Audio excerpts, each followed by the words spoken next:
J'ai découvert Gabriel en 2019, alors que j'étais diacre à Nantes, dans une paroisse de Nantes qui avait été fondée par le chanoine Louis Larose, qui était l'accompagnateur spirituel de Gabriel. Et cet accompagnateur spirituel était un familier des écrits de Thérèse de Lisieux. Et c'est donc à travers Thérèse de Lisieux que j'ai découvert Gabriel, puisque cette année-là, le père d'Escouvemont a fait une conférence à Nantes, mettant en évidence les liens qui rapprochaient les messages de Jésus à Gabriel et le message que Thérèse de Lisieux développe, entre autres, dans Histoire d'une âme. Et c'est donc mon amour pour Thérèse qui m'a amené à découvrir Gabriel et à découvrir ses écrits et ainsi à entrer dans cette spiritualité que développe Gabriel, qui est une spiritualité qui me touche beaucoup parce que c'est une spiritualité qui est marquée par une grande proximité avec le Christ. Le Christ n'est pas un inconnu, c'est un ami, c'est même un frère qui se fait très proche de nous et qui dans ses échanges avec Gabriel montre cette grande proximité que Dieu veut entretenir avec nous.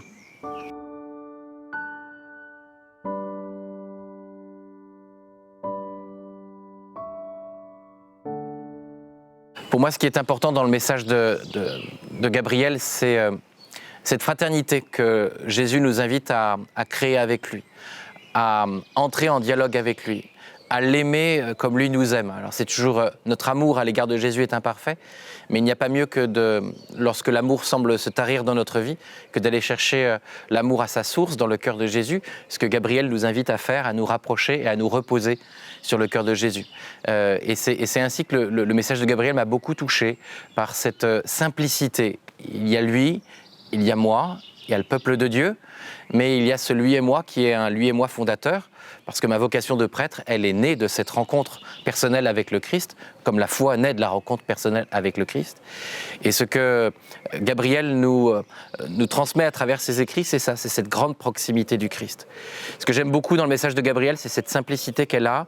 Elle-même n'arrive pas à distinguer dans ses écrits ce qui relève des locutions, à savoir de ce que Jésus lui dit, de son dialogue de l'âme. Et on voit que les choses se tissent progressivement, elles se laissent travailler par Jésus, par la lecture des évangiles, par sa fréquentation régulière des sacrements. Et c'est là où on voit à travers tous les écrits de Gabriel combien le Seigneur travaille notre cœur au point de nous configurer progressivement à lui et à entrer dans un abandon total à sa miséricorde.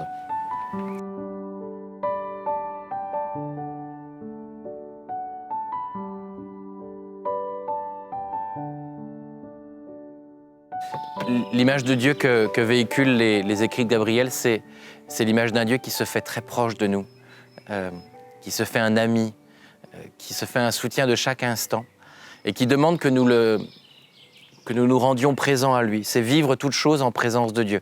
Ce que Thérèse de Lisieux développe beaucoup et que Gabriel met vraiment en œuvre, là concrètement, que ce soit sur le quai d'une gare, dans une salle de théâtre ou dans le jardin du Frêne, se rendre en toute chose présent à Dieu, parce que lui est toujours présent à nous, non pas pour nous observer, non pas pour nous juger, mais pour nous aimer. Et c'est vivre toute chose en se laissant aimer par Dieu et en aimant Dieu. Et c'est le programme spirituel de Thérèse de Lisieux, hein. Aimer Dieu et le faire aimer. Et c'est vraiment ce que Gabriel a cherché à vivre tout au long de sa vie. Aimer Dieu et le faire aimer. Et dans ses dialogues avec Jésus, elle cherche à montrer cette grande proximité et cette proximité quasi amoureuse, dans un dialogue quasi amoureux entre le Christ et Gabriel.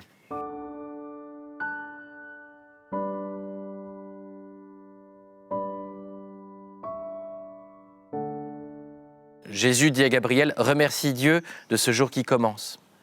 C'est quelque chose qui me touche beaucoup parce que je pense que la vocation première du chrétien, c'est d'être dans l'action de grâce. De rendre grâce pour les merveilles que Dieu fait à chaque instant de notre vie. Et se rendre présent à Dieu, c'est entrer profondément dans cette attitude d'action de grâce. Et c'est exactement ce que Gabriel nous redit ici. Remercie Dieu de ce jour qui commence. Tu peux gagner tant de mérite, tant de gloire en un jour. Entrer dans l'action de grâce. Autre passage que je peux vous partager, qui est dans le tome 6, dans lequel Gabriel nous dit qu'au retour de voyage là, sur l'île de France, Jésus lui dit « Ne t'arrête pas aux détails, va, le regard fixé sur mon amour, tu tombes, relève-toi et regarde-moi. » C'est dans les épreuves avoir l'audace de tendre notre regard vers Jésus pour nous laisser aimer par lui. Parce que lorsque nous tombons, c'est que nous manquons d'amour de nous-mêmes, d'amour du prochain, ou de l'amour de Dieu. Et il faut aller chercher l'amour à sa source, dans le cœur même de Jésus qui nous demande de venir reposer sur son cœur. Et puis, autre passage qui me séduit beaucoup, c'est ce simple mot de Jésus à Gabriel, « J'attends ». Dieu attend que nous l'aimions. Et c'est nous qui nous rendons absents à lui. Lui n'est jamais absent de notre vie. C'est nous qui oublions Dieu. J'attends. Il attend tellement que nous l'aimions.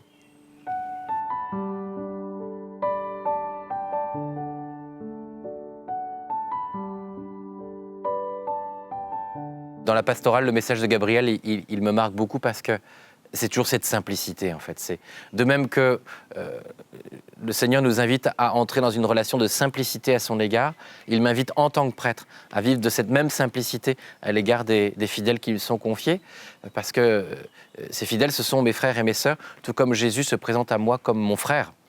Et donc, je dois vivre de cette simplicité. Et cette simplicité que Gabriel vit dans son dialogue de l'âme avec Dieu, je dois moi-même le vivre dans le partage spirituel, dans les initiatives spirituelles que je dois développer sur ma paroisse, en recherchant en toute chose cette simplicité. C'est le cœur de l'homme qui est compliqué. Dieu est simple. Alors, la vie est tellement compliquée, rendons-la simple, et alors, nous pourrons nous ajuster pleinement à ce que Dieu nous demande. Que ta volonté soit faite, qu'elle soit simplicité. Lire Gabriel aujourd'hui peut devenir une urgence parce que notre monde a tendance à rendre tout très compliqué. Et la vie spirituelle peut parfois devenir très compliquée parce qu'elle se trouve impactée par ce climat ambiant. Gabriel, elle nous invite à retrouver cette simplicité du cœur à cœur avec Dieu. Et c'est pour ça que Gabriel peut parler au monde d'aujourd'hui, doit pouvoir parler au monde d'aujourd'hui. Et je considère que Gabriel, et c'est là le côté un peu prophétique de Gabriel, c'est que son message passe le temps. C'est quelque chose que nous pouvons vivre aujourd'hui. En fait, Gabriel a écrit plusieurs tomes de lui et moi, certes, mais c'est à nous de continuer ces tomes avec ce dialogue. Et c'est toujours lui et moi.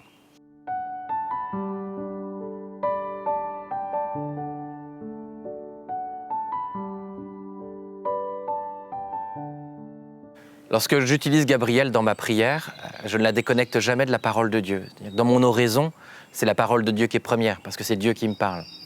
Mais la lecture de Gabriel en complément permet de soutenir les distractions, d'éviter les distractions justement, en nous invitant à retrouver la simplicité de la parole de Dieu. En fait, Gabriel n'ajoute rien à la parole de Dieu. La parole de Dieu est parole de Dieu. Mais Gabriel permet de nous recentrer sur la simplicité de cette relation à Dieu et à retrouver dans la lecture de la parole de Dieu une relation simple. Ce que je trouve aussi très présent dans la pratique de l'adoration eucharistique. Parfois, dans l'adoration eucharistique, les gens me le disent, on s'endort, on a des tas de distractions qui nous attaquent et on ne sait pas trop quoi dire, on ne sait pas trop quoi faire. Et lire Gabriel pendant un temps d'adoration eucharistique est d'un grand soutien spirituel parce que, même chose, on retrouve cette simplicité du dialogue et Gabriel, dans sa relation à Jésus, nous guide à entrer nous-mêmes dans une relation d'une grande simplicité, à lui parler comme un ami parle à un ami et à lui évoquer même nos distractions. Parce que, moi je considère parfois que nos distractions, le Seigneur les permet parce que c'est ça que nous ne lui avons pas encore offert. Et il faut lui offrir ça. Entrer dans cette simplicité comme un ami parle à un ami. Mais ça, c'est la définition de l'oraison selon Thérèse d'Avila et Thérèse de Lisieux. Entrer dans ce dialogue d'amitié avec Dieu. Que ce soit dans la relation vécue dans le sacrement de réconciliation, quand on se confesse, de parler et de confier au prêtre comme à un ami.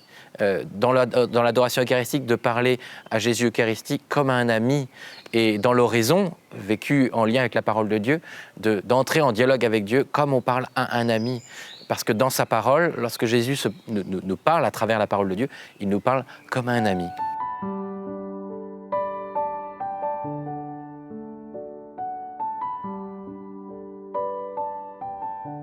La chance qu'on a avec les ouvrages de Gabriel, c'est que peu importe l'édition, que ce soit placé par ordre de date ou tout simplement lui et moi dans leur continuité, à chaque fois en fait, c'est un vrai plaisir parce que vous pouvez l'ouvrir à n'importe quelle page, ce message il vous parle tout de suite, il vous rejoint tout de suite.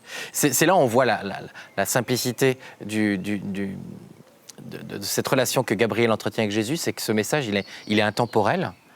et il nous touche à chaque instant de notre vie.